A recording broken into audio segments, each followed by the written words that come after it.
जो हो गया सो हो गया। अभी हम स्टार्ट करेंगे क्लास 12 में फिजिक्स में हमें क्या पढ़ना है। क्लास 11 फिजिक्स में अगर तुम थोड़ा ओवरव्यू करें, क्लास 11 में हम सब बड़े बड़े मासेस के बारे में बात कर रहे थे, मतलब बड़े ऑब्जेक्ट्स के बारे में बात कर रहे थे, इक्विलिब्रियम, ये वो मैकेनिक्स, काइनेमेटिक्स, वो सब पढ़े थे। लेकिन जो 12th का फिजिक्स है, 12th के फिजिक्स में हम बहुत छोटे पार्टिकल्स में चले गए। छोटे particles in the sense charges के लेवल पे। चार्जेस क्या होते हैं? बहुत छोटे छोटे पार्टिकल्स होते हैं जो हमें दिखाई नहीं देते। मासेस के लेवल पे चले जाएंगे या एटॉमिक लेवल पे चले जाएंगे। तो पूरा जो आपका 12th का फिजिक्स है थोड़ा क्या क्वांटम फिजिक्स का टाइप का है। क्वांटम फिजिक्स क्या है? नाम सुन के लग रहा होगा ये क्या है, कुछ नहीं है। Quantum physics is the branch of physics जहां पे हम छोटे छोटे पार्टिकल्स के बारे में पढ़ाई करते हैं और कुछ नहीं। तो फिजिक्स में जो पहला यूनिट आपको पढ़ना है वो है इलेक्ट्रोस्टैटिक्स। अच्छा, इलेक्ट्रोस्टैटिक्स पे जाने से पहले फिजिक्स का एक बहुत बड़ा ब्रांच होता है जो कि है इलेक्ट्रोमैग्नेटिज्म। इलेक्ट्रोमैग्नेटिज्म। अब इस टॉपिक को हम डिवाइड करेंगे बहुत सारे पार्ट्स में जो हमें पढ़ना है, ठीक है। ये बेसिकली दो पार्ट में डिवाइड होता है।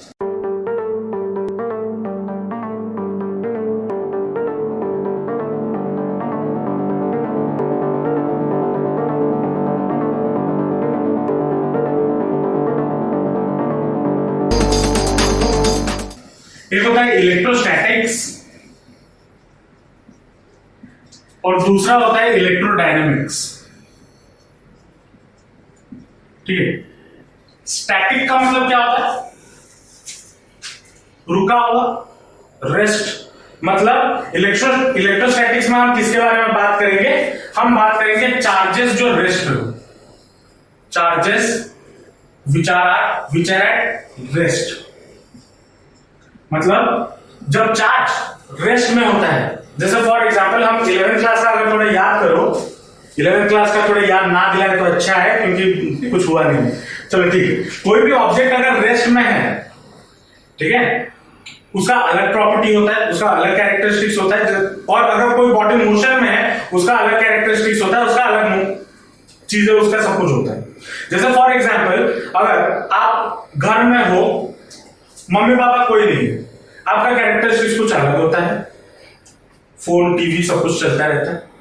अगर मम्मी हो या पापा हो तब कुछ अलग होता है। वैसे ही चार्जेस जब रेस्ट में होता है वो कुछ अलग प्रॉपर्टीज शो करता है, और जब चार्जेस मोशन में आ जाते हैं, इलेक्ट्रोडायनेमिक्स में हम पढ़ेंगे जब चार्ज मोशन में आ जाए, जब चार्ज मूव करेगा। और इलेक्ट्रोडायनेमिक्स को भी फर्दर डिवाइड किया गया है दो पार्ट में। जब चार्जेस मूव करेंगे विथ यूनिफॉर्म वेलोसिटी, मतलब एक्सेलरेशन उसका जीरो होगा, यूनिफॉर्म वेलोसिटी, एक्सेलरेट नहीं कर रहा होगा, यूनिफॉर्मली मूव कर रहा होगा। और जब चार्जेस मूव कर रहा होगा विथ सर्टेन एक्सेलरेशन, तब क्या होगा? इधर charges which are at rest, इधर हमारे दो चैप्टर्स है। पहला दो चैप्टर क्या? इलेक्ट्रिक चार्जेस एंड फील्ड, पहला चैप्टर। दूसरा है कैपेसिटेंस एंड पोटेंशियल, ठीक है। इस दो चैप्टर में हम चार्जेस जब रेस्ट में होता है तब उसके क्या क्या प्रॉपर्टीज होते हैं, हम उससे क्या काम करवा सकते हैं, उसके बारे में हम पढ़ेंगे दो चैप्टर। उसके बाद थर्ड चैप्टर आएगा करंट इलेक्ट्रिसिटी। जब चार्जेस मोशन में आ जाएगा, चार्जेस जब मूव करने लगेगा तो करंट चैप्टर आएगा। तो जब एक्सेलरेशन जीरो होता है तब, या वेलोसिटी जब यूनिफॉर्म होता है, यूनिफॉर्म वेलोसिटी, तब हम पढ़ेंगे करंट इलेक्ट्रिसिटी। दूसरा और एक चैप्टर मैग्नेटिज्म एंड मैटर, या उसके बाद वाला chapter moving charges and magnetism, और उसके बाद वाला और एक चैप्टर है इलेक्ट्रोमैग्नेटिक इंडक्शन, ठीक है। चार चैप्टर, अच्छा चार नहीं, और एक भी, अल्टरनेटिंग करंट, 5 चैप्टर इधर आ जाएंगे। और जब एक्सेलरेशन में आ जाएगा चार्जेस, तब हम और एक चैप्टर पढ़ेंगे जो कि है इलेक्ट्रोमैग्नेटिक वेव्स। ये पहले 7 चैप्टर आपके हैं जो पूरा का पूरा आपका 50% सिलेबस कवर करता है। हर चैप्टर 1 से लेकर चैप्टर नंबर 8 तक, हर चैप्टर एक दूसरे से कनेक्टेड है। एक दूसरे को अगर पहला चैप्टर नहीं समझ पाए तो दूसरा नहीं समझ पाओ, दूसरा नहीं समझ पाए तो तीसरा नहीं समझ पाओ। तो हर चैप्टर को हम कनेक्ट करते हुए चलेंगे और आराम से कहानी की तरह पढ़ के चलेंगे। थोड़ा ज्यादा टाइम लगेगा, 8 चैप्टर खत्म करने में जनरली लगता है हमें 4 से 5 महीने इन 8 चैप्टर को खत्म करने के लिए। 4 से 5 महीने लगेंगे इसको खत्म करने। तो डरना नहीं है, आराम आराम से पढ़ेंगे, आराम आराम से समझेंगे, कॉन्सेप्ट क्लियर करते हुए चलेंगे, ठीक है। और दूसरा चीज, अगर आपको कोई भी डाउट होता है, जैसे फॉर एग्जाम्पल 1+1 भी अगर डाउट हो, मैं ये एग्जाम्पल दे रहा हूं, अगर उतना छोटा भी डाउट हो, कभी डरना मत, सर से पूछ लेंगे, मुझसे पूछ लेंगे, ठीक है। मैं कभी मना नहीं करता, मैं कभी डांटता भी नहीं हो डाउट पूछने, कुछ भी हो जाए। अगर दोस्तों के सामने में पूछने में बुरा लगता है, अकेले में पूछो, कोई दिक्कत नहीं, आपको सब समझा दिया गया। लेकिन अगर डाउट आपके दिमाग में एक बार रह गया, आप आगे प्रोसीड नहीं कर पाओगे, और आगे प्रोसीड नहीं कर पाओगे तो एक चैप्टर में अगर डाउट रह गया, उसके बाद के जो भी सारे चैप्टर्स हैं जो कनेक्टेड हैं, हो गया कुछ समझ नहीं पाओगे, ठीक है। चलो, तो हमें ये ओवरव्यू दिया, मैंने ये आपको एक जस्ट ओवरव्यू दिया जो हमें अभी पढ़ना है, ठीक है। तो पहला चीज जो हमें स्टार्ट करना है वो है इलेक्ट्रोस्टैटिक्स। अब यहां पे मैंने एक चीज के बारे में जिक्र किया जो कि है चार्ज। अब ये चार्ज है क्या भला है चार्ज, क्यों है ये चार्ज? हमारा जो दुनिया है, छोटे से छोटा मटेरियल को से लेके बड़े से बड़ा मटेरियल तक किससे बना हुआ है? एटम से। जो बायोलॉजी वाले होंगे वो बोलेंगे सेल से, है ना, जो कि गलत नहीं है, बिल्कुल गलत नहीं है। लेकिन अगर फिजिक्स के पॉइंट ऑफ व्यू से देखें तो एटम से बना। अब ये एटम किस चीज से बना है? 3 चीजों से, इलेक्ट्रॉन, प्रोटॉन और न्यूट्रॉन्स। ये हमने छोटे क्लासेस में पढ़ी। तो ये जो इलेक्ट्रॉन, प्रोटॉन और न्यूट्रॉन होता है, ये बेसिकली चार्ज को रिप्रेजेंट करते हैं, या फिर बोल सकते हो चार्ज क्या है? चार्ज हमारा है एक intrinsic property, intrinsic property of material. अब intrinsic property of the material का मतलब क्या हो गया? मतलब हम इस चार्ज को और फर्दर डिवाइड नहीं कर सकते, या और फर्दर उसको डिफाइन नहीं कर सकते। जैसे फॉर एग्जांपल अगर एक एटम के बारे में बात करें, या मास के बारे में, छोटा सा चीज है मास, जो हम छोटे क्लासेस में पढ़ते हुए आ रहे हैं। मास को आप फर्दर डिवाइड कर सकते हो। मास को आप कैसे क्या एक्सप्लेन करोगे? मास क्या है? किसी भी बॉडी का वेट। अब वेट क्या है? जब ग्रेविटी उसके साथ मल्टीप्लाई हो जाएगा। अब मास को फर्दर डिफाइन नहीं कर सकते। वैसे चार्ज, जैसे मास भी एक इंट्रिंसिक प्रॉपर्टी, तो चार्ज भी वैसे ही एक इंट्रिंसिक प्रॉपर्टी है मटेरियल का, उसको हम डिफाइन नहीं कर सकते। बस ये एक प्रॉपर्टी है, कोई भी मटेरियल हो उसका एक प्रॉपर्टी होता है जो कि है चार्ज। अब यहां पे क्वेश्चन आ जाता है कि अगर कोई बॉडी में, अब दुनिया में कोई भी बॉडी हो, उसका मास होता है या नहीं? मास होता है। और अगर मास होता है तो क्या उसमें चार्जेस होते हैं? ऐसा कुछ गारंटी नहीं, कुछ गारंटी नहीं, ठीक है। लेकिन अगर चार्ज है तो क्या मास होगा? बिल्कुल हो। अब ऐसा तो समझना है, इसको थोड़ा छोटा सा एग्जाम्पल से समझना है। मान लो आप टोपी पहनते हो, ठीक है। आप अगर बाहर निकले, आप अगर एक जगह से दूसरी जगह गए, तब टोपी आपके साथ गए। लेकिन अगर आप घर पे बैठे हुए हो, क्या टोपी अपने आप चला जाएगा? नहीं ना। तो यहां पे टोपी जो है वो चार्ज है, और आप जो हो वो मास हो। मास हमेशा चार्ज को कैरी करता है। अगर चार्ज है तो जाहिर सी बात, अगर टोपी है तो जाहिर सी बात है उधर इंसान भी होगा। मतलब अगर चार्ज है तो जाहिर सी बात है उधर मास होगा। लेकिन अगर मास है तो ऐसा कुछ गारंटी नहीं है टोपी पे। मेरा मन नहीं है टोपी पहनने नहीं जाऊंगा, टोपी रहेगा ना घर में, मैं तो बाहर निकल आया। तो जो मास और चार्जेस होते हैं वो दोनों एक दूसरे से लिंक्ड होते हैं, या एक दूसरे से बोल सकते हो कनेक्टेड होते हैं। अगर चार्ज को हमें ट्रैवल करवाना है, या मूव करवाना है, या कहीं पे भी लेके जाना है, तो मुझे मास की जरूरत पड़ेगी। चलो, अब ये तो हो गया चार्ज। अब ये चार्ज टर्म आया कहां से? किसने देखा चार्ज को? पहले डिस्कवर किसने किया? साइंस में इन्वेंट कुछ नहीं होता, डिस्कवर होता है। इन्वेंट क्यों? डिस्कवर मतलब खोजना, और इन्वेंट मतलब बनाना। और कोई भी चीज अगर कोई बनाता है ना, वो गलती से बन जाता है। कोई जानबूझ के बनाता नहीं है कि मुझे ये चीज बनाना है तो मैं बनाऊंगा, और वो इन्वेंटर नहीं बनता। ठीक है, वो गलती से बन जाता है तो वो इन्वेंशन बोल देते हैं, लेकिन जनरली फिजिक्स में हम डिस्कवर करते हैं। तो पहले चार्ज को डिस्कवर किसने किया? 600 बीसी 600 बीसी में कुछ लोग देखे कि अगर दो पत्थर को वो घिसते हैं, घिसने के बाद उन्होंने देखा कि वो और दूसरे चीजों को अट्रैक्ट कर रहा है, और उधर से इलेक्ट्रोस्टैटिक्स या चार्जेस के बारे में जिक्र होना शुरू हुआ, और उधर से पढ़ाई होते होते, उस पर रिसर्च होते होते, आगे बढ़ते बढ़ते आज हम चार्ज के बारे में बात करें। और ये कहां पर पहली बार हुआ था? ग्रीक में हुआ था, ये माना जाता है। पहली बार ग्रीक में चार्ज का डिस्कवर हुआ था इन अराउंड 600 बीसी। ठीक है, अब चार्ज जो है, चलो ये तो समझ लिए कि चार्ज को मास की जरूरत है मूव करने के लिए, ये एक बॉडी का प्रॉपर्टी होता है, इंट्रिंसिक प्रॉपर्टी होता है। चलो मान लीजिए, अब क्वेश्चन ये आता है, ये हमें मदद कैसे करता है? हम पढ़ क्यों रहे हैं इसके बारे में, क्यों जानना है? क्वेश्चन ये भी आता है।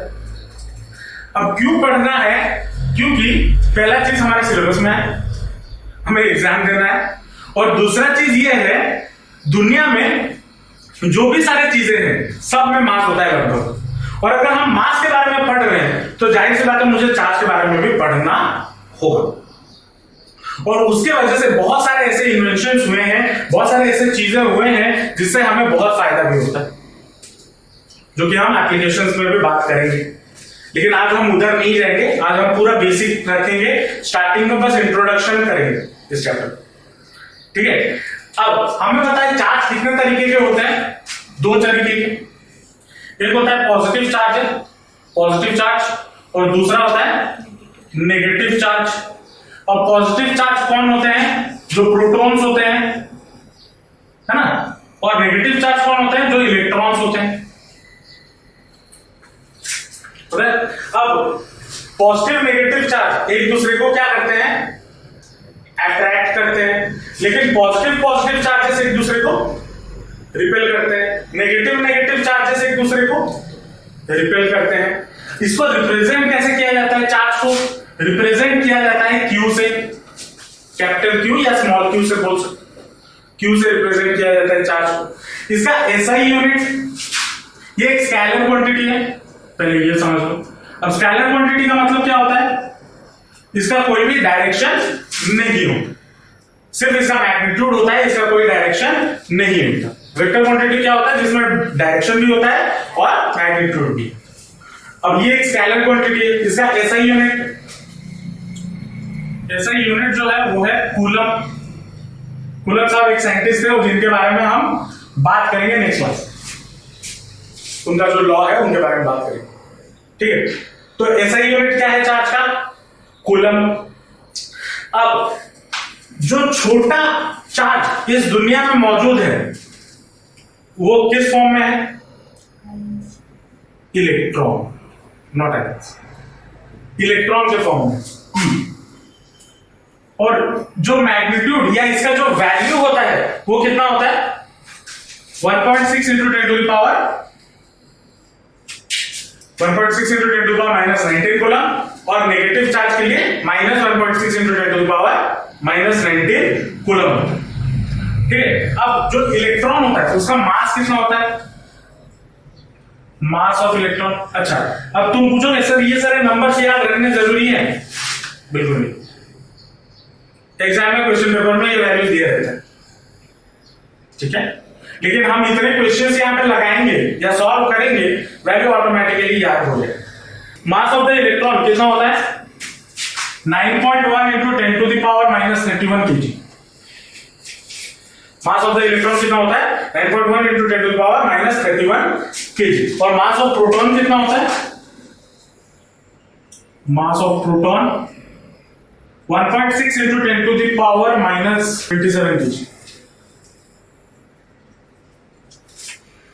ठीक है, जो प्रोटॉन होता है वो मेरे तरह होता है।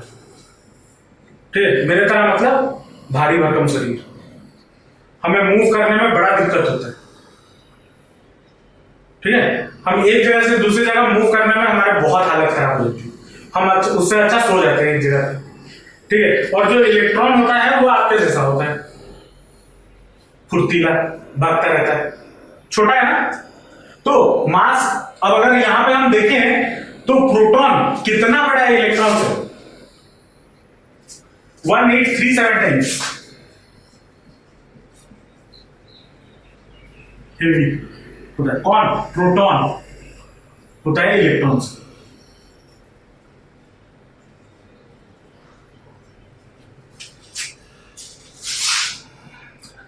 ठीक है, समझ में आया? समझ में आया कि ये चार्जेस के बारे में जो भी मैंने अभी बताया, समझ में आया? पक्का? चल, अब हम ये जानते हैं इस दुनिया में जो भी ऑब्जेक्ट है, जो भी है, वो प्रोटॉन और इलेक्ट्रॉन से बना है। मतलब, और प्रोटॉन में चार्जेस होते हैं, इलेक्ट्रॉन में भी चार्ज होता है। ये वैल्यू है ना चार्ज का, दिखना। हाँ, चलो, तो अगर दुनिया में सारा ऑब्जेक्ट प्रोटॉन और इलेक्ट्रॉन से बना है, तो क्या दुनिया में सारे ऑब्जेक्ट चार्ज होते हैं? चिन्ह है, मतलब आप एक टेबल पे बैठे हुए हो, टेबल लोहे का बना है, हाँ? अब ये बना हुआ है आपका प्रोटॉन इलेक्ट्रॉन, आयरन से बना है। आयरन में प्रोटॉन होते हैं, इलेक्ट्रॉन होते हैं, है ना। मतलब उसमें चार्ज होंगे, क्योंकि प्रोटॉन होता है तो चार्ज भी होगा उसमें, पॉजिटिवली चार्ज, और इलेक्ट्रॉन है तो नेगेटिवली चार्ज भी होगा। चार्जेस हैं, तो आप उसे छूते हो, अब वो सॉफ्ट क्यों नहीं रहता? चार्ज है ना। न्यूट्रल, उसके बारे में बाद में बात करें। मेरा जो क्वेश्चन ये है, इस दुनिया में सारे ऑब्जेक्ट्स हैं और सब कुछ इलेक्ट्रॉन और प्रोटॉन से बना हुआ है और उसमें चार्जेस हैं सारे में, तो क्या हम ये बोल सकते हैं सारा ऑब्जेक्ट चार्ज है? नहीं, नहीं बोल सकते। क्यों? अब उसके बारे में भी बात करेंगे, क्लासिफिकेशन ऑफ द मटेरियल्स के बारे में, उधर जाएंगे हम। लेकिन पहले जो मेरा ये क्वेश्चन क्यों आया, अगर दुनिया में सारा चीजें बना है, नो डाउट वो सही है, प्रोटॉन और इलेक्ट्रॉन से बना है, लेकिन सारे चार्ज नहीं होते। क्यों चार्ज नहीं होते? क्योंकि अगर एक एटम, हमेशा एक एटम या कोई भी मॉलिक्यूल किस स्टेट में रहने की कोशिश करेगा? इक्विलिब्रियम में रहने की कोशिश करेगा या स्टेबल रहने की कोशिश करेगा। इक्विलिब्रियम केमिस्ट्री का हो जाता है, मैं फिजिक्स में आ जाता हूं, स्टेबल रहने की कोशिश करेगा। आप हमेशा किस स्टेट में रहने की कोशिश करोगे? चिल माइंड में रहने की कोशिश करोगे, है ना। लेकिन घर में जो ताना पड़ता है मम्मी से, उससे दिमाग चिल थोड़ी रहता है, नहीं रहता ना, डिस्टर्ब हो जाता है, अनस्टेबल हो जाता है, इसलिए जबरदस्ती पढ़ना पड़ता है। चाहे मन ना भी हो, बुक कॉपी पकड़ना तो पड़ता है। क्यों? क्योंकि अनस्टेबल है। तो अगर कोई भी एटम या कोई भी सब्सटेंस, कोई भी ऑब्जेक्ट अगर आपका अनस्टेबल हो जाए, कैसे हम अनस्टेबल कर सकते हैं उसके बारे में भी चर्चा होगी। 2 चैप्टर हैं, ये 2 चैप्टर पढ़ने में 2 महीना लगेगा, 1-2 महीना स्टैटिक्स में, ठीक है, 1.5 महीना तो पकड़ के चलो, तो उधर भी बात किया जाएगा। लेकिन ये चीज है, अगर कोई भी ऑब्जेक्ट इस दुनिया में मौजूद है, उसका जो नेट चार्ज होता है, नेट चार्ज मतलब number of proton is equal to number of proton, जो टोटल नंबर ऑफ चार्ज होते हैं वो हमेशा 0 होते हैं। क्यों 0 होते हैं? नंबर ऑफ प्रोटॉन और नंबर ऑफ इलेक्ट्रॉन एक दूसरे को कैंसिल आउट कर देते हैं। अगर 10 पॉजिटिव चार्जेस हैं और 10 नेगेटिव चार्जेस हैं, तो वो एक दूसरे को बैलेंस आउट कर देते हैं। तो जो नेट चार्जेस होते हैं वो क्या हो जाते हैं? 0। और अगर नेट चार्ज 0 हो गया तो हमें शॉक लगेगा नहीं, वो चार्ज होगा नहीं। लेकिन अगर मैं किसी बॉडी को चार्ज करना चाहूं तो मैं कैसे कर सकता हूं? आइदर मैं उसमें ज्यादा इलेक्ट्रॉन डाल दूं या फिर उसमें से इलेक्ट्रॉन निकाल दूं। ज्यादा इलेक्ट्रॉन डाल दिया तो नेगेटिवली चार्ज, और अगर उसमें से इलेक्ट्रॉन निकाल दिया तो positively charge, number of protons ज्यादा हो जाएंगे, है ना। वही चीज समझ में आया? चल, अब अगर कोई बॉडी, मान लो मैंने चार्ज कर दिया, मान लो एक बॉडी है ये, अब इस पे मैंने उसको कुछ पॉजिटिव चार्ज दे दी या कुछ सर्टेन चार्जेस दे दी, मुझे पता कैसे चलेगा कि ये बॉडी चार्ज है? या हमें पता कैसे चलेगा कि कोई भी बॉडी चार्ज है? तो वो पता करने के लिए हमारे पास एक डिवाइस है जिसको हम बोलते हैं इलेक्ट्रोस्कोप। इलेक्ट्रोस्कोप इलेक्ट्रोस्कोप का काम क्या है? इलेक्ट्रोस्कोप का काम ये है कोई बॉडी चार्ज है या नहीं है वो पता करे। ठीक है, अब ये कैसे काम करता है इसको जरा समझते हैं। जो इलेक्ट्रोस्कोप के बारे में मैं बताने जा रहा हूं वो है गोल्ड लीफ इलेक्ट्रोस्कोप। अब गोल्ड लीफ क्यों बता, एक ये क्या होता है, एक बोतल टाइप का होता है, एक कंटेनर होता है, यहां पर एक स्टॉपर लगा दिया जाता है और यहां पे एक पतला सा वायर टंगा दिया जाता है। ठीक है, इसके ऊपर एक बॉब लगा दिया जाता है जो कि मेटल का बना हुआ होता है और इधर एक गोल्ड लीफ रख दिया जाता है। गोल्ड लीफ मतलब वो इतना गोल्ड को पीट पीट के इतना पतला कर दिया गया है कि वो जो पत्ता होता है ना उतना पतला हो जाता है या उससे भी ज्यादा पतला। अगर नेक्स्ट हम उसको और पतला करने जाएंगे वो टूट जाएगा। ठीक है, उतना पतला कर दिया जाता है और उसको बेंड करके इधर लगा दिया जाता है। मान लो ये आपका गोल्ड का सीट है, इसको फोल्ड करके ऐसे कर दिया ऐसे और इधर से टंगा दिया गया। ठीक है, इधर से टंगा दिया गया बाय यूजिंग द वायर। अब क्या होगा, हमें पता है जो गोल्ड है वो कंडक्टर होता है, मतलब उसके थ्रू से हम चार्जेस को पास करवा सकते हैं, है ना। अब जब मान लो कोई भी बॉडी है, मुझे पता करना है कि वो चार्ज है या नहीं है, तो क्या करो, मान लो कोई भी बॉडी में लाया, तो एक ग्लास रॉड लाया, मान लो उसको वो कुछ सर्टेन अमाउंट वो चार्ज है, कितना चार्ज है क्या है वो मुझे फर्क नहीं पड़ता, वो चार्ज है। मैं मुझे पता करना है कि ये चार्ज है, वो ऑब्जेक्ट चार्ज है या नहीं, तो मैं क्या करूंगा, उस ग्लास रॉड को इसके साथ टच करवाऊंगा। जब इसके साथ टच करवाया तो क्या होंगे, इलेक्ट्रॉन इसके थ्रू से पास होना शुरू हो जाएंगे, शुरू हो जाएंगे और जब पास करेंगे तो गोल्ड लीफ यहां पे भी पॉजिटिव चार्ज आ जाएगा, यहां पे भी पॉजिटिव। अच्छा, पॉजिटिव मानो या नेगेटिव मानो, कुछ भी मानो, मैं पॉजिटिव मान के चलो स्टार्टिंग से, तो पॉजिटिव लेके चलो, तो पॉजिटिव चार्ज दोनों हो गए तो वो क्या होगा, एक दूसरे से रिपेल करेगा। अब अगर दो पॉजिटिव चार्जेस हैं तो वो दोनों एक दूसरे से क्या करेंगे, रिपेल करेंगे। अब मान लो जैसे ये आपका शीट ऑफ पेपर हो गया, अब ये वाला पॉजिटिव हो गया, ये वाला पार्ट और ये वाला पार्ट भी पॉजिटिव हो गया, तो वो क्या करेंगे, एक दूसरे से दूर भागेंगे, तो ऐसा स्प्लिट होना शुरू हो जाएगा। तो अगर स्प्लिट होना शुरू हो गया तब हम क्या बोल सकते हैं, ये जो बॉडी है वो क्या है, चार्ज बॉडी। और अगर इसमें कोई चार्जेस ना होता, मान लो मैं न्यूट्रल ऑब्जेक्ट लाके इसको लगाता, तो इसमें कोई भी हरकत नहीं हो, तो मैं क्या बोलता, वो बॉडी चार्ज नहीं। समझ रहे हो या नहीं, समझ में आया या नहीं। तो इलेक्ट्रोस्कोप का काम क्या है, to determine if a body is charged or not। और एक चीज यहां पे लिख लेना, net charge on a body is 0। कोई भी बॉडी पे जो नेट चार्ज होता है वो आपका 0। ठीक है, इतना जो लिखा है बोर्ड पे पहले लिख लो, फिर आगे चलो। जो नेक्स्ट चीज हमें समझना है या जानना है वो है क्लासिफिकेशन ऑफ मटेरियल्स। ठीक है, क्लासिफिकेशन ऑफ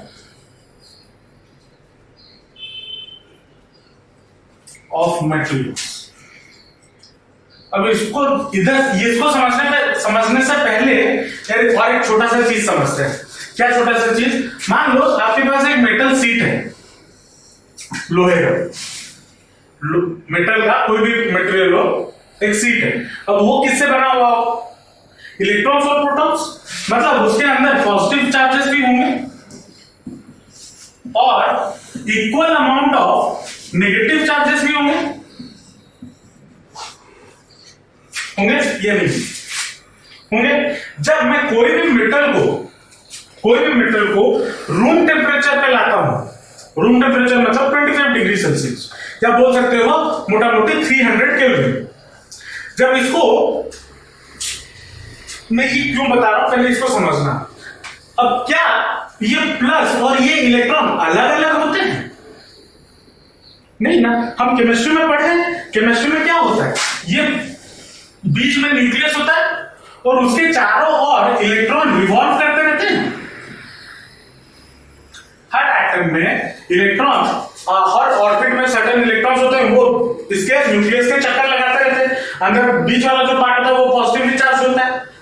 केमिस्ट्री में हम ये पढ़े, छोटे क्लासेस से हम जानते हैं।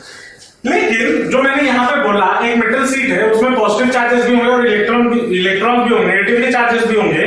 क्या वो ऐसे बिखरे पड़े हुए होंगे? नहीं, वो इस फॉर्म में हो रहे होंगे, वो इस फॉर्म में अपने रास्ते में इलेक्ट्रॉन आराम से घूम रहे होंगे।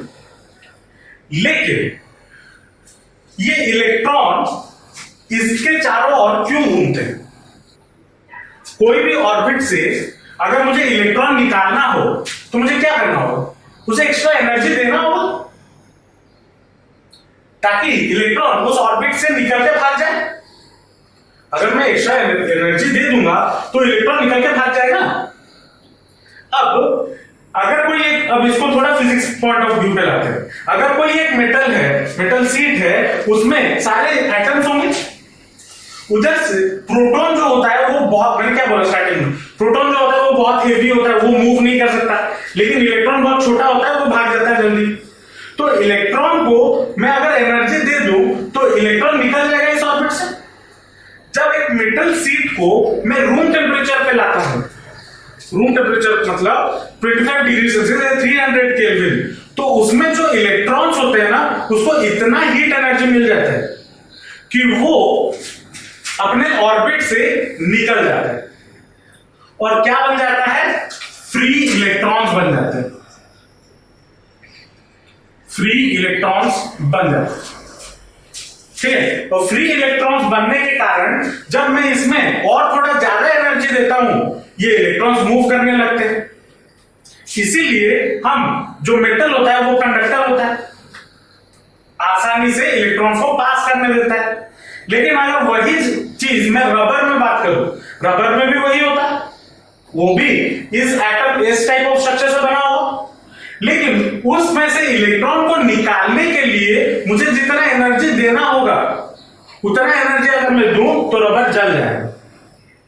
इसलिए वो इंसुलेटर होता है। फील आ रहा है? समझ में आ रहा है? चलो, तो अब जो मेटल्स होते हैं, वो उसके जो इलेक्ट्रॉन्स होते हैं या उसका जो एटम्स होता है, वो इतना सेंसिटिव होता है एनर्जी से कि उसमें अगर थोड़ा सा टेम्परेचर पे राइज करो, थोड़ा मतलब समझ रहे हो, मैं 300 रूम टेम्परेचर पे लाके रख रहा हूं, रूम टेम्परेचर में उसको इतना एनर्जी मिल जाता है कि इलेक्ट्रॉन अपने ऑर्बिट को छोड़ के भाग जाता है, जिसकी वजह से यहां पे फ्री इलेक्ट्रॉन्स फॉर्म हो जाते हैं। और इसीलिए जो मेटल्स होते हैं वो एक अच्छे कंडक्टर्स होते हैं। समझ में आ रहा है या नहीं? अब क्वेश्चन दिमाग में ये भी आएगा, चलो मान लो ये एक मेटल है, ठीक है, ये एक मेटल, अगर पकड़ के देखना चाहो तो मेटल ही है, लोहा है, तो क्या अगर, या फिर अगर ये टेबल के बारे में बात करें, ये भी कंडक्टर है ना, मतलब इसमें फ्री इलेक्ट्रॉन्स होंगे। तो अगर फ्री इलेक्ट्रॉन्स हैं तो इस सरफेस से इलेक्ट्रॉन बाहर क्यों नहीं कूद के भाग जाता? वो मेटल के अंदर ही क्यों घूम रहा है? मैंने बोला ना, मेटल के अंदर ही घूम रहा है इलेक्ट्रॉन, कूद के सरफेस से बाहर क्यों नहीं चला जाता? क्योंकि उसको तो एनर्जी दे दिया, वो तो फ्री हो गया, अब वो बाहर भी जा सकता है, लेकिन सरफेस को छोड़ के नहीं जाता।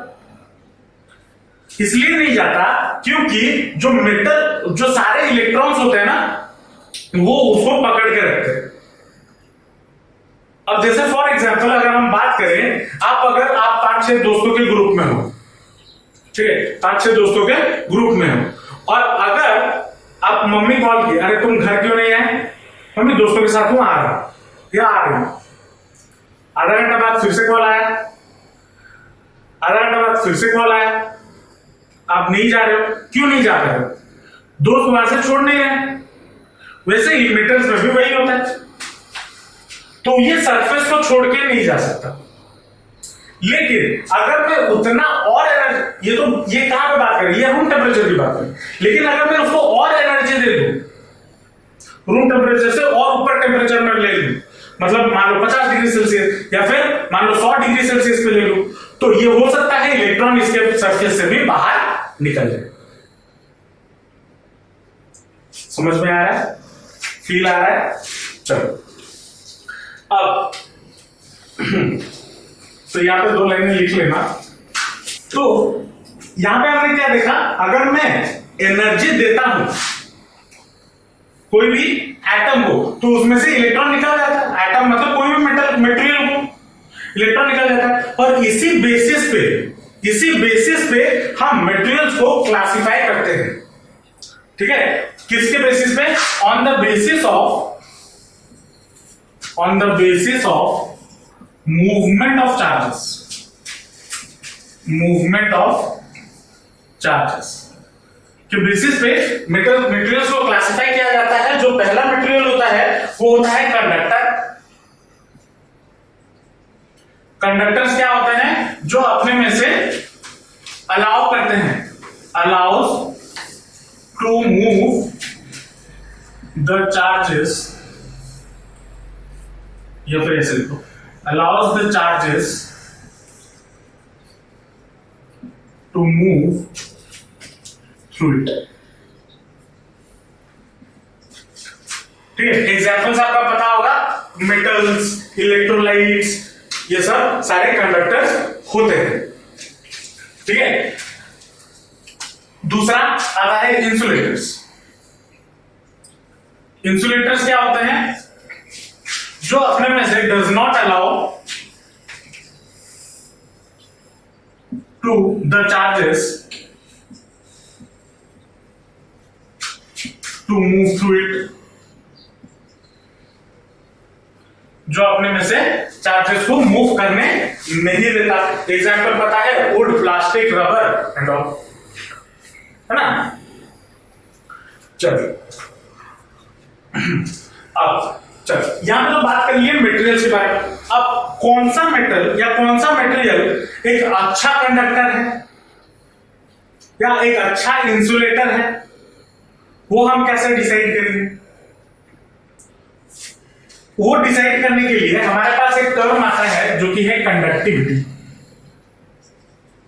कंडक्टिविटी पहला चीज क्या है? ये रिलेटेड है किसके साथ? ये कंडक्टर के साथ रिलेटेड है।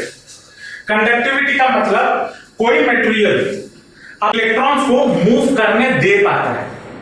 जो ज्यादा मूव करने दे पाएगा वो एक अच्छा कंडक्टर, जो कम मूव करने दे पाएगा वो एक खराब कंडक्टर। लेकिन खराब कंडक्टर है, लेकिन वो कंडक्टर है, कुछ ना कुछ उसमें से पास हो सकता है। ठीक है, तो उस टर्म को या कंडक्टिविटी क्या होता है इसके बारे में बात करेंगे हम आगे चलकर, लेकिन ये टर्म याद दिमाग में रखो। तो कंडक्टिविटी का मतलब क्या होता है? कंडक्टर का वो प्रॉपर्टी जिसके वजह से इलेक्ट्रॉन या चार्जेस उसमें से पास कर सकते हैं। ठीक है, जैसे होता है रेजिस्टिविटी। ये लोग रेजिस्टिविटी नाम सुने होंगे, रेजिस्टर के साथ लिंक्ड है। रेजिस्टिविटी क्या होता है? रेजिस्टिविटी वो प्रॉपर्टी ऑफ द मटेरियल होता है जो करंट को पास करने नहीं देते। तो कंडक्टिविटी उसका उल्टा, जो चार्जेस को पास करने देता है। ठीक है, उसके बाद जैसे कंडक्टिविटी कंडक्टर के साथ है, वैसे ही इंसुलेटर के साथ क्या होगा? उसके साथ होगा डाइलेक्ट्रिक स्ट्रेंथ।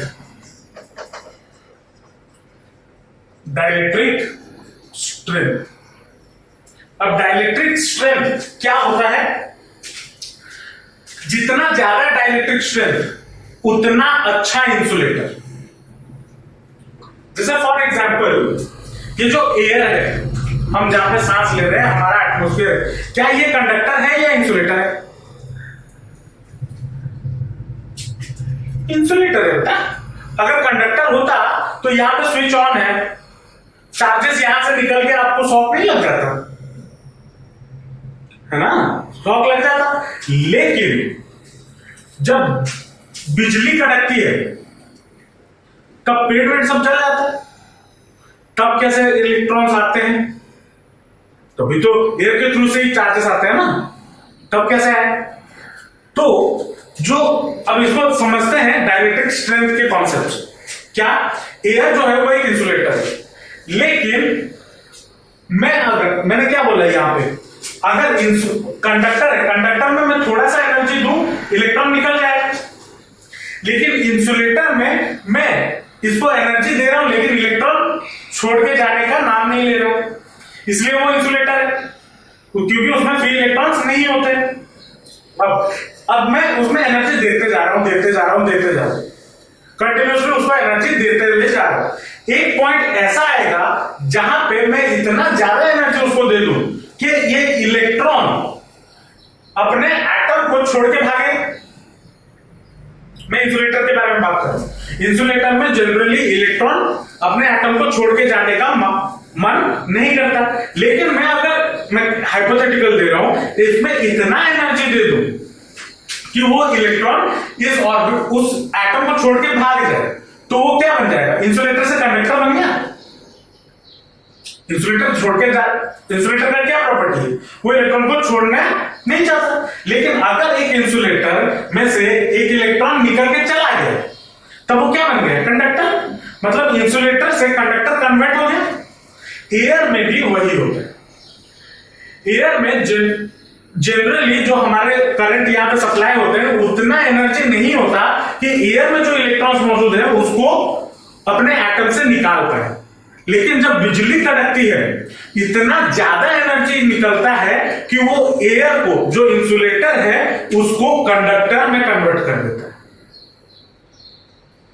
तो डाइलेक्ट्रिक स्ट्रेंथ क्या हो गया? इंसुलेटर का वो प्रॉपर्टी जिसके वजह से इंसुलेटर है। तो जितना ज्यादा डाइलेक्ट्रिक स्ट्रेंथ उतना अच्छा इंसुलेटर, जितना अच्छा कंडक्टिविटी उतना अच्छा कंडक्टर। समझ में आया? इसके बारे में 2 लाइन लिख लो। डाइलेक्ट्रिक स्ट्रेंथ के बारे में क्या है? डाइलेक्ट्रिक स्ट्रेंथ के बारे में लिख दिया। क्या है? It is the maximum electric field which A insulator can withstand. एक इंसुलेटर मैक्सिमम इलेक्ट्रिक फील्ड, या यहाँ पे इलेक्ट्रिक फील्ड का बोलने का मतलब क्या है? मैक्सिमम एनर्जी, जो अभी एनर्जी के टर्म में आपको समझा रहा था। मैक्सिमम एनर्जी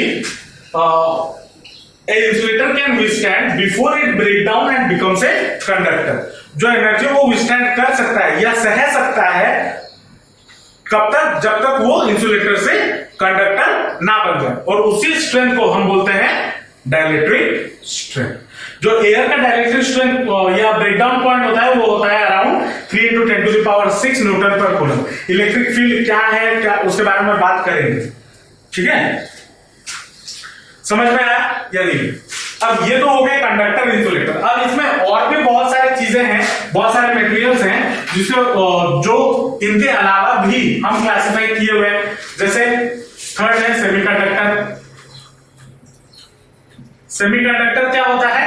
सेमीकंडक्टर वो मटेरियल्स होते हैं जो कभी कभी कंडक्टर के तरह काम करते हैं और कभी कभी इंसुलेटर के तरह काम करते हैं। सेमीकंडक्टर इलेक्ट्रॉनिक्स आपका एक सेपरेट क्लास 12 का एक चैप्टर है, ठीक है, उधर हम बात करेंगे इसके बारे में डिटेल।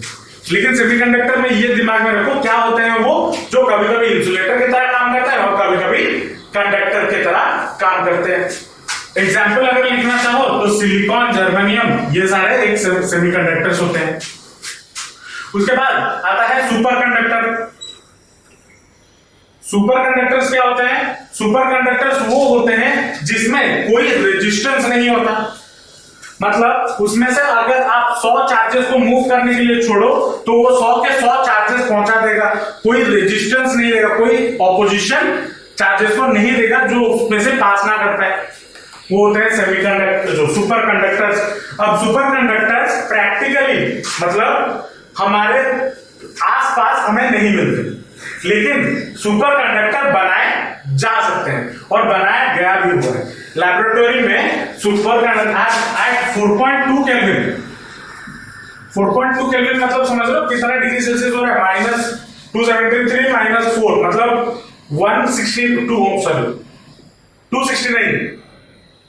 269 डिग्री सेल्सियस पे एट 4.2 केल्विन जो मर्क्यूरी होता है वो सुपर कंडक्टर की तरह काम करता है।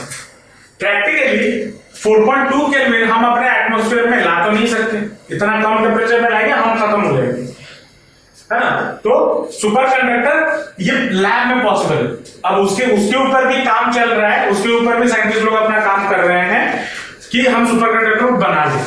बनाने से बहुत फायदा होगा, उससे बहुत फायदा होगा। क्या कि जो लॉसेस होते हैं, एनर्जी के लॉस हो रहे हैं जिसकी वजह से पावर कट भी होता है, वो सब नहीं हो। सुपर कंडक्टर में इंटरनेट का स्पीड और फास्ट हो जाएगा। तो ये तो इस on the basis of movement of charges जो मटेरियल्स होते हैं वो 4 टाइप में डिवाइड किए जाते हैं। क्या क्या? कंडक्टर, इंसुलेटर, सेमीकंडक्टर और सुपर। ठीक है, चलो अब नेक्स्ट चीज है, हमने कंडक्टर वगैरह के बारे में बात कर ली।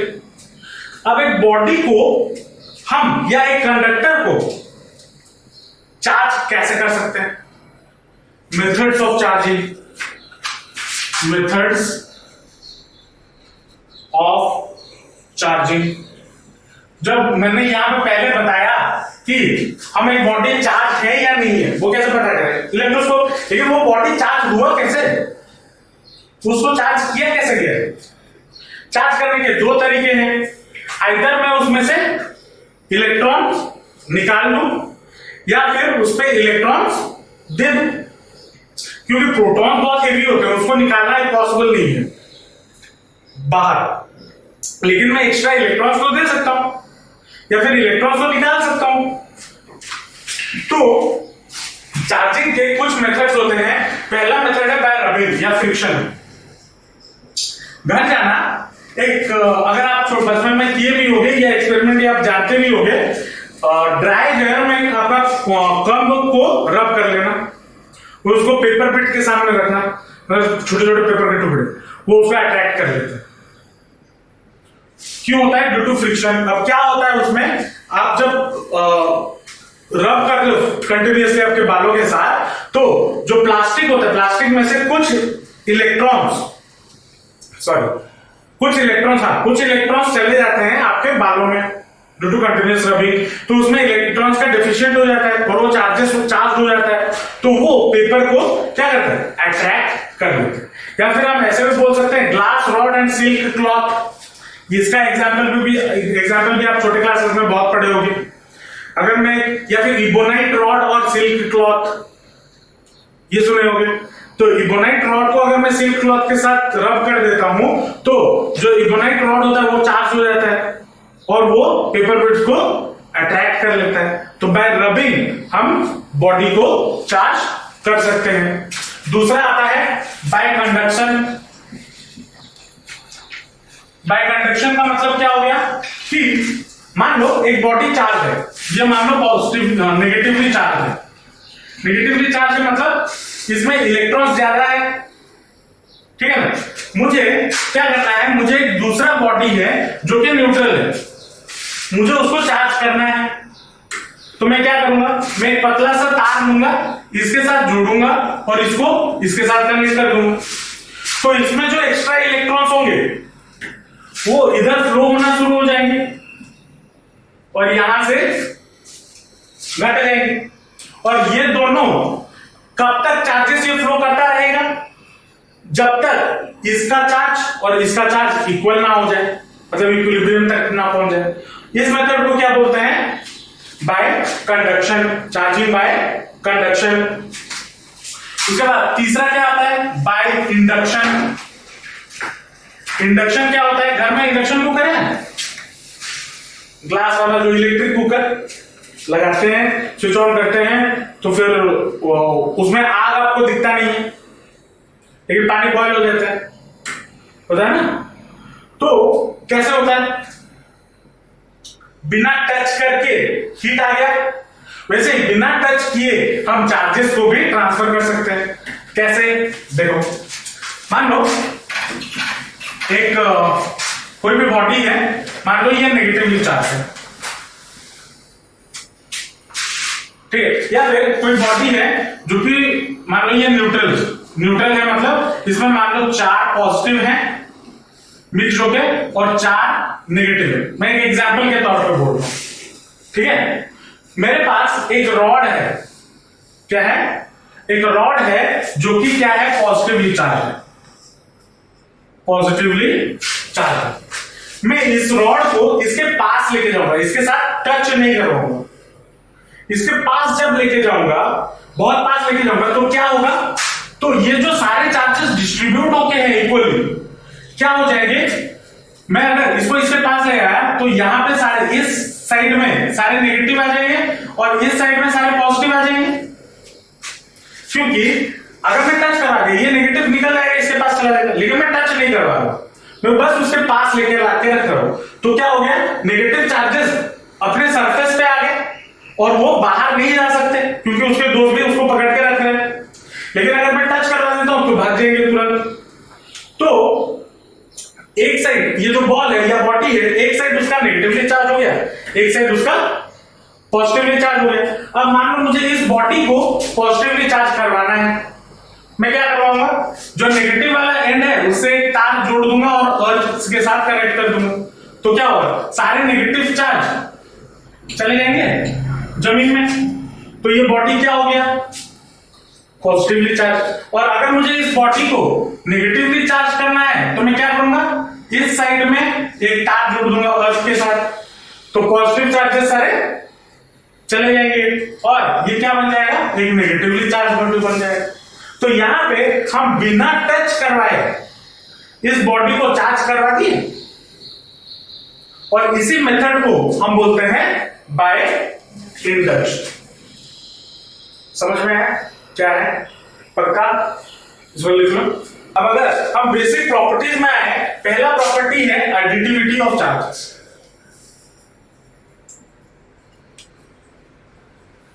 एडिटिविटी ऑफ चार्जेस, इसका मतलब क्या है, इसका मतलब यह है कि अगर आपके पास सर्टेन चार्ज है, मतलब मान लो एक आइसोलेटेड बॉडी है या आइसोलेटेड सिस्टम है, मतलब उसको आइसोलेटेड सिस्टम में क्या होता है, उसको बाहर के साथ कोई मतलब नहीं, उसमें मान लो 2+2 कूलम है, -3 कूलम है और एक +5 कूलम, ठीक है। तो मैं क्या पूछूंगा, मैं अगर पूछूंगा कि टोटल चार्ज इस बॉडी में कितना है या इस आइसोलेटेड सिस्टम में कितना है, तो मैं क्या करूंगा, सारे चार्जेस को जोड़ूंगा तो क्या बनेगा, 2 + 5 8, 8 - 3 2 + 5 7, 7 - 3 4 कूलम। तो net charge of this coulomb, this system क्या हो गया, 4 कूलम। तो इसका मतलब क्या हो गया, हम चार्जेस को अलजेब्रिकली मतलब नंबर्स जैसे ऐड करते हैं, वैसे अलजेब्रिकली चार्जेस को हम ऐड या सब्सट्रैक्ट कर सकते हैं। ये इसका पहला प्रॉपर्टी है।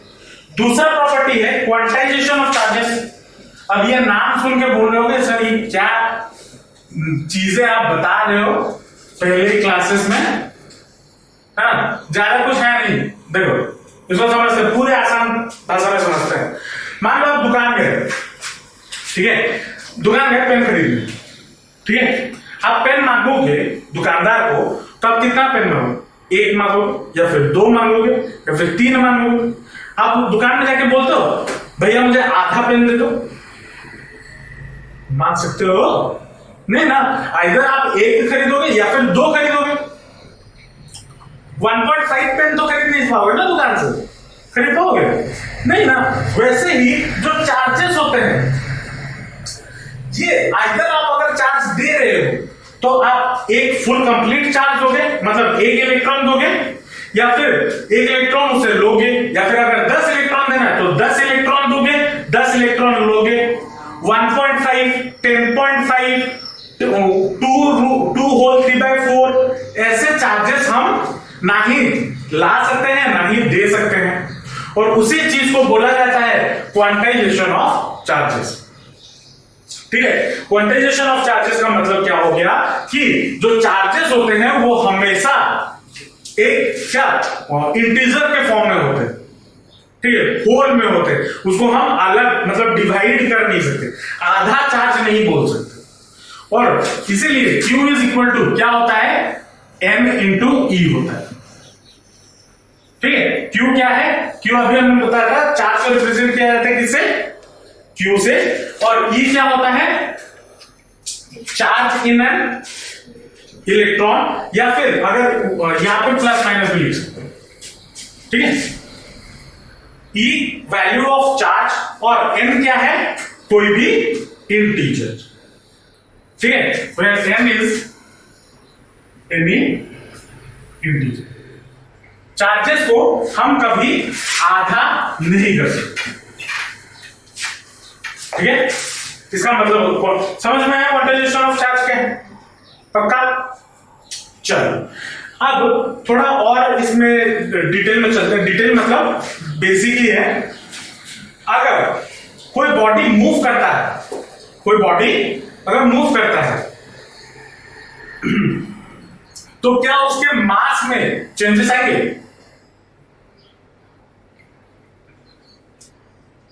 नहीं आएंगे, लेकिन चार्ज में चेंज नहीं है। कैसे? एक फॉर्मूला अगर तुम्हें याद हो, m is equal to m naught divided by 1 minus v square by c square का रूट ओवर, एक फॉर्मूला हुआ करता था। अगर कोई बॉडी लाइट के स्पीड के आसपास जाता है, मूव करता है, तो उसके मास में भी फर्क पड़ेगा, ठीक है। अब तुम जो बोले नहीं ऐसा क्यों होता है, क्यों नहीं बोलो, वो सही भी है। मतलब अगर मैं मूव करने लग जाऊं तो मैं पतला हो जाऊंगा, फिर मैं करता नहीं हूं, लेकिन मास चेंज नहीं हो, वेट चेंज हो जाएगा, मास चेंज नहीं होगा, मास चेंज नहीं होगा आपको। या फिर अगर एक लोहा है, लोहा को मैं अगर यहां से फेंकूं दूसरी जगह पे, तो क्या उसका मास चेंज हो जाएगा? नहीं, generally day to day life में नहीं होता। लेकिन अगर मैं उस लोहे को लगभग लाइट के आधे स्पीड से भी मूव करवा दूं ना, तब उसका मास चेंज हो जाएगा। अब ये चीज मैंने यहां पे क्यों बताई, क्योंकि जब हम 11th क्लासेस में बात कर रहे थे, वहां पे जो ऑब्जेक्ट्स होते थे उनका वेलोसिटी उतना हाई नहीं होता, लेकिन जब हम छोटे चार्जेस वगैरह में आते हैं, तो चार्जेस जब मूव करता है, अल्फा पार्टिकल, बीटा पार्टिकल होता है ना, लाइट्स, इलेक्ट्रोमैग्नेटिक वेव्स, ये सब किससे बने? ये भी तो चार्जेस से ही बने हैं। ये जब चार्जेस मूव करते हैं वो around 10 to the power 6, 10 to the power 7 के वेलोसिटी के रेट में मूव करते हैं, ठीक है। तो तब मास चेंज होने के चांसेस हैं, लेकिन चार्ज कभी चेंज नहीं होगा। चार्ज कभी चेंज नहीं होगा का मतलब, अगर एक बॉडी पे आप 10 कूलम चार्ज दिए और उसको कुछ भी कंडीशन कर लो, उसके साथ कुछ भी कर लो, चार्ज हमेशा 10 कूलम ही रहेगा। लेकिन कंडीशन यह है कि उसमें से चार्ज निकाले नहीं, अगर दे दिए तो दे दिए, बस चार्ज चेंज नहीं होगा, ठीक है। मास चेंज हो सकता है, तो मैं इस पे डिटेल में नहीं जाऊंगा, डिटेल में जाऊंगा तो और भी 1-2 घंटे का मैं लेक्चर बता सकता हूं, ठीक है। लेकिन ये दिमाग में रखना, अगर कोई बॉडी विद लगभग लाइट के स्पीड के आसपास अगर मूव करता है तो उसके मास में भी चेंजेस आता है, लेकिन अगर हम मूव करेंगे तो हमारा मास चेंज नहीं होगा। डे टू डे लाइफ में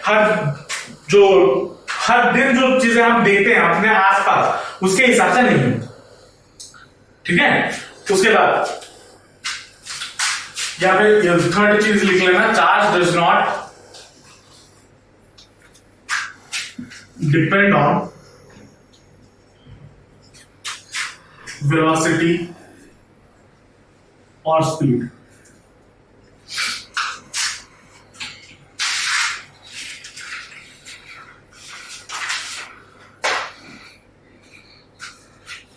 उसके बाद और एक चीज जो हम इसमें सीखते हैं वो है conservation of charges.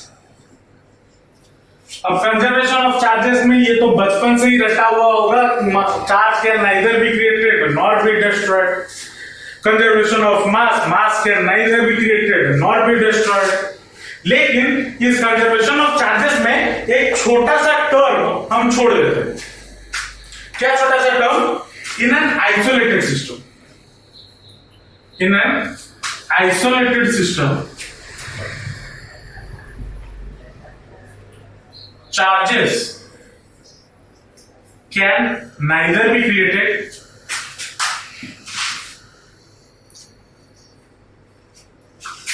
nor be destroyed.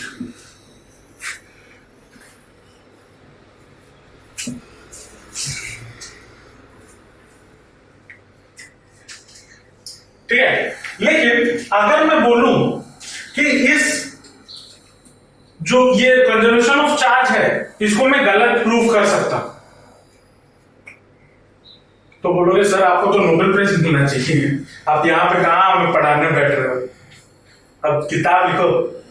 नहीं, एक्चुअली ये पॉसिबल है, लेकिन दोनों में एक हल्का सा चेंज है, उसको जरा समझते हैं।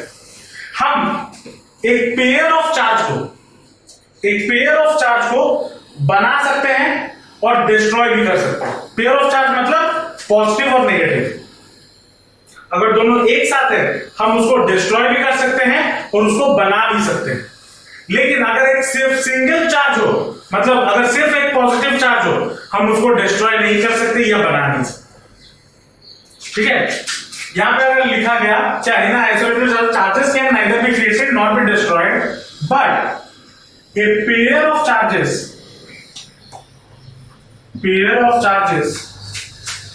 the pair of charge can be created or destroyed। जब क्रिएट करते हैं उस प्रोसेस को बोलते हैं एनिहिलेशन, और जब डिस्ट्रॉय करते हैं, सॉरी उल्टा होगा, जब क्रिएट करते हैं उसको बोलते हैं पेयर प्रोडक्शन, और जब डिस्ट्रॉय करते हैं उसको हम बोलते हैं एनिहिलेशन। मतलब जब एक पेयर ऑफ चार्ज डिस्ट्रॉय होगा उसको हम बोलेंगे एनिहिलेशन, लेकिन एक पेयर ऑफ चार्ज को अगर हम बनाते हैं, क्रिएट करते हैं, उसको हम क्या बोलेंगे, पेयर प्रोडक्शन। एनिहिलेशन का अगर इक्वेशन लिखना चाहो, एनिहिलेशन का ये होगा E प्लस E माइनस, मतलब इलेक्ट्रॉन पॉजिटिवली चार्ज या इलेक्ट्रॉन का एंटी पार्टिकल। इलेक्ट्रॉन का एंटी पार्टिकल कौन होता है, ये मत बोलना प्रोटॉन, नहीं, एंटी पार्टिकल मतलब उसका सब कुछ सेम हो, मतलब मास भी सेम हो और चार्ज भी सेम हो। लेकिन क्या प्रोटॉन का मास और इलेक्ट्रॉन का मास सेम होता है, नहीं ना। तो इलेक्ट्रॉन का जो एंटी पार्टिकल होता है, ये जो प्लस है, इसको हम बोलते हैं पॉजिट्रॉन। क्या बोलते हैं, पॉजिट्रॉन। इलेक्ट्रॉन और प्रोटॉन को, सॉरी, इलेक्ट्रॉन और पॉजिट्रॉन को जब जोड़ा जाता है, इन इलेक्ट्रॉन और पॉजिट्रॉन जो होता है ना, उनका मास सेम होता है, लेकिन जो चार्जेस होते हैं वो साइन में ऑपोजिट होते हैं। इलेक्ट्रॉन नेगेटिवली चार्ज होता है, पॉजिट्रॉन पॉजिटिवली चार्ज होता है। इसको जब ऐड किया जाता है या मिलाया जाता है तो ये आपको गामा रेज देता है, गामा रेडिएशन प्रोवाइड करता है, और उसमें क्या होता है, ये दोनों चार्जेस डिस्ट्रॉय हो जाते हैं। समझ आ रहा है या नहीं आ रहा? अरे पक्का, अगर नहीं आ रहा है तो पूछो, कहीं पे अगर समझ नहीं आया शर्माने की जरूरत नहीं है, ठीक है, शर्माओगे पछताओगे फिर बाद में। अगर नहीं समझ में आ रहा तो पूछो, सर फिर से समझा दीजिए, बोल देना मैं समझा दूं। तो एनिहिलेशन क्या होता है, जब हम इलेक्ट्रॉन, इसको हम बोलेंगे क्या, इलेक्ट्रॉन और पॉजिट्रॉन, जब इन दोनों ऐड होते हैं या मिलाते हैं तो वो दोनों क्या हो जाता है, डिस्ट्रॉय होकर क्या बना देता है, गामा रेडिएशन बना देता है, और इस प्रोसेस को हम क्या बोलते हैं, एनिहिलेशन। और पेयर प्रोडक्शन क्या होता है, जब हम इलेक्ट्रॉन और पॉजिट्रॉन दोनों, या पॉजिटिवली चार्ज और नेगेटिवली चार्ज, जब दोनों को बनाते हैं। और ये कैसे बन सकता है, अगर मैं कोई एक हेवी मेटल ले लूं और उसमें अगर गामा रेडिएशंस डाल दूं, तब इलेक्ट्रॉन और पॉजिट्रॉन बन सकता है। हेवी मेटल मतलब जो सबसे क्लासिक एग्जांपल होता है वो है प्लैटिनम। प्लैटिनम के साथ अगर मैं गामा रेडिएशंस का ऐड करवाता हूं तो मुझे इलेक्ट्रॉन और पॉजिट्रॉन मिल जाता है, और इस प्रोसेस को हम क्या बोलते हैं, पेयर प्रोडक्शन, एनिहिलेशन का उल्टा। ठीक है, समझ में आया? एनिहिलेशन पेयर प्रोडक्शन कभी कभी एग्जाम्स में पूछ लेता है, तो ये लिख लेना। पेयर प्रोडक्शन का मतलब क्या होता है, जब एक पेयर ऑफ चार्जेस बनाए जाते हैं, और एनिहिलेशन का मतलब क्या होता है, जब एक पेयर ऑफ चार्जेस को डिस्ट्रॉय किया जाए।